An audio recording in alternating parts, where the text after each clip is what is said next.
The last time Jonathan Taylor played against the Patriots wasn't last year. Taylor wasn't up for that game last year.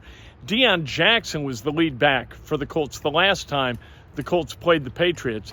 2 years ago, Taylor was up, and the Colts were successful, beat the Patriots by 10, and Jonathan Taylor had 170 yards that day. So he knows this team a little bit. He knows his defense a little bit, and maybe just as importantly, that defense knows him a little bit and knows that Jonathan Taylor kicked their ass 2 years ago.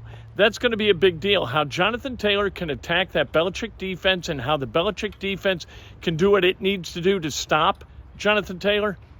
That, in large part, is going to determine how this game goes. We talked to Jonathan Taylor about that.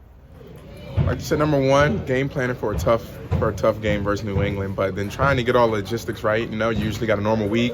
It's kind of cut short. You got to, do everything to prepare your body kind of before you leave and, being able to manage that. So it's just one small little wrinkle, but the main thing is always, planning for that tough game that we have coming up.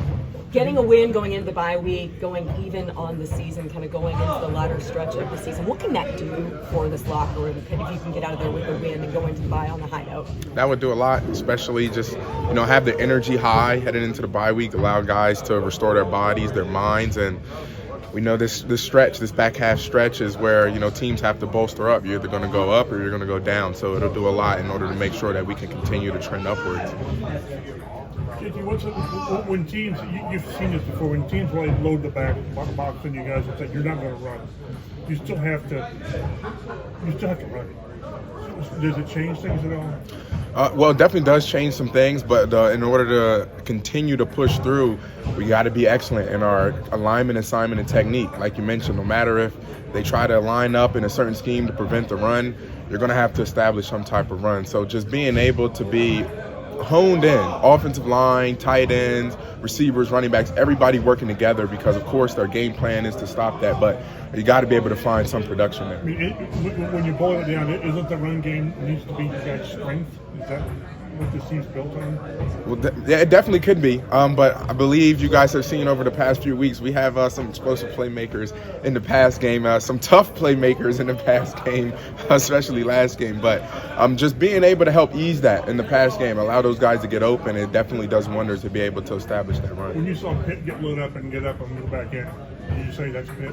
Yeah, at first, when you see that hit, you're like, oh my gosh, hope he's okay, and then when you see him pop up, you're like, Of course, Michael Pittman is going to pop up after that one. Pittman even came out of the tent, actually, because he heard the crowd and he watched the replay of your touchdown. How does that illustrate just the type of teammate that he is? He's back there getting checked out, but his focus is on what's happening on the field and making sure he's locked in to help celebrate, know what you guys are doing. And I think that's an aspect not only of his physical toughness, but his mental toughness. He's like, I know I'm dealing with some physical things right now, but I'm mentally locked into this game. What's going on? Do I need to, does my team need me right now? And I think those are the type of players that we have in this locker room, and which is why every single week we stick together, because we know, especially on the road, especially overseas on the road, we're going to be all we got. So we got to be road warriors. Is this a big deal getting a chance to play? You play a game on the road in college, or not on the road, but like overseas? Oh, no. Is this a big deal getting to play an international game? I mean, it's pretty cool to be on this stage. Yeah, like you said, it's going to be pretty cool. In college, we got to play in the Pinstripe Bowl at Yankee Stadium. So just being able to have those moments, those memories and experiences, going to the Rose Bowl, there are certain key experiences, and this is a big one. So it's going to be pretty cool to go over there and, see some new culture as well. Are you the kind of guy who on Friday nights going to go out and get some schnitzel, or are you going to stick to your usual routine? I was going to say, I don't even know what that is, but I'm definitely going to learn about some new things that they have going on over there. JT, we talked about your focus, staying on schedule in the run game with a defense that's going to be so focused on trying to stop the run, as Chap asked. How do you help stay on track when maybe they do some things to push it back, you have a little loss, but then to stay on track, stay focused? I think that's going to really be big, especially on the backs, in order to try to negate some of that. They're going to make some plays, but how can we mitigate those plays? If there's a potential tackle for a loss, can we get back to the line of scrimmage? Now it's 2nd and 10 instead of 2nd and 13.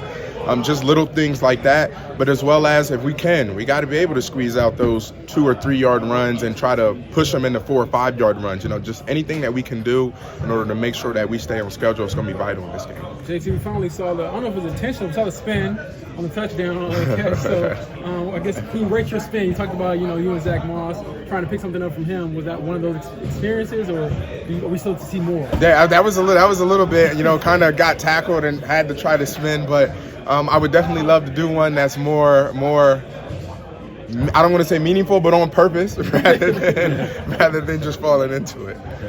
You had 170 against the Patriots 2 years ago. Is there anything you remember about that, or something you can take from that and apply toward this? Yeah, it was definitely a tough sledding game. You kind of had to be patient. You kind of had to let the runs come to you. They did not let you get anything easy.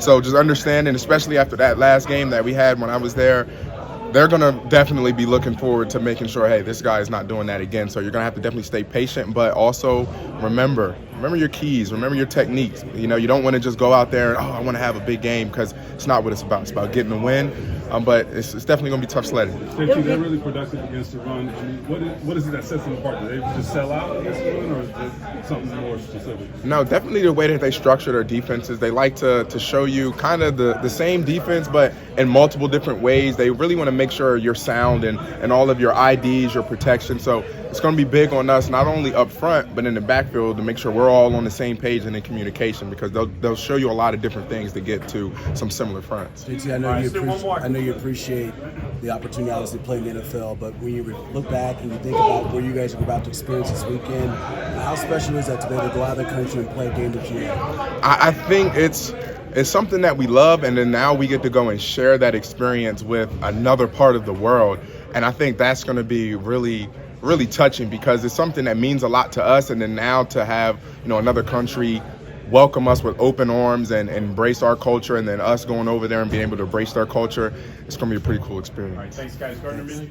That's Jonathan Taylor. Seems genuinely enthusiastic for the opportunity to go over to Germany, figure some things out about Germany, and then go play some football. And they all know in that locker room how important this game is in terms of the overall fabric of the season and the hopes for this season as the Colts move into the bye week after Sunday's game.